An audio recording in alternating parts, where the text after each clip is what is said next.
In recent years, Russia has turned its military gaze eastward, expanding naval and air operations across the Indo-Pacific and escalating tensions with Japan. But is this a show of strength? Or a sign of overextension? Russia has increased its presence across the Indo-Pacific, sending Pacific Fleet warships on joint exercises with Indonesia, conducting port visits to Cambodia, Vietnam, Myanmar, and even proposing to base military aircraft in Indonesia. These moves reflect Moscow's ambitions to signal power and global relevance, particularly in partnership with China and nations seeking alternatives to Western influence. But nowhere is Russia more provocative than near Japan. Around the disputed Kuril Islands, known in Japan as the Northern Territories, Russia is ramping up military pressure. Russian aircraft have violated Japanese airspace, prompting dozens of scrambles by Japan's Air Self-Defense Force. Russian warships regularly pass through Japanese waters. And on the Kurils themselves, Moscow is building military bases and deploying missiles. Japan isn't standing still. It has responded with military modernization and live-fire drills, some of them closer than ever to Russian-held territory. While Russia is projecting power, its capabilities are under strain. The Pacific Fleet remains limited, outgunned by both the US and Chinese navies. And the war in Ukraine continues to drain military resources. Russian troops have suffered close to 1 million casualties, 250,000 dead.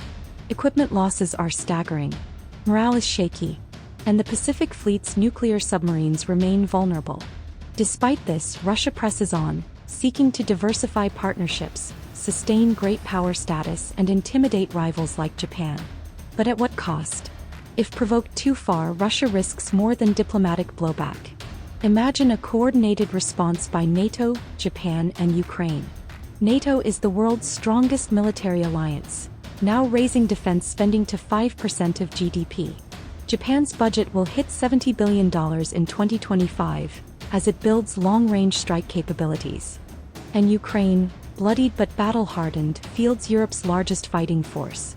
Against such a coalition, Russia's conventional forces would be overwhelmed. Manpower, technology, and industrial capacity would tilt heavily in favor of this alliance. But here lies the grim reality: Russia holds the world's largest nuclear arsenal. And any large-scale conflict could spiral into nuclear catastrophe.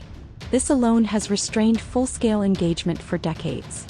So while Russia might lose a conventional war, no side is eager to test the nuclear threshold.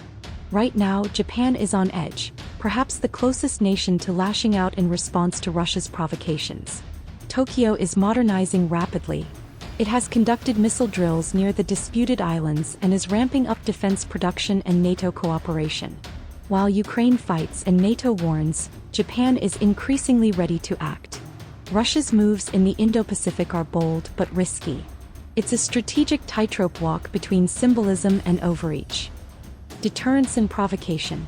For now, Russia signals strength, but its capacity to sustain conflict across multiple fronts is in serious doubt. The world is watching. The stakes are rising, and the next move may not be Russia's to make.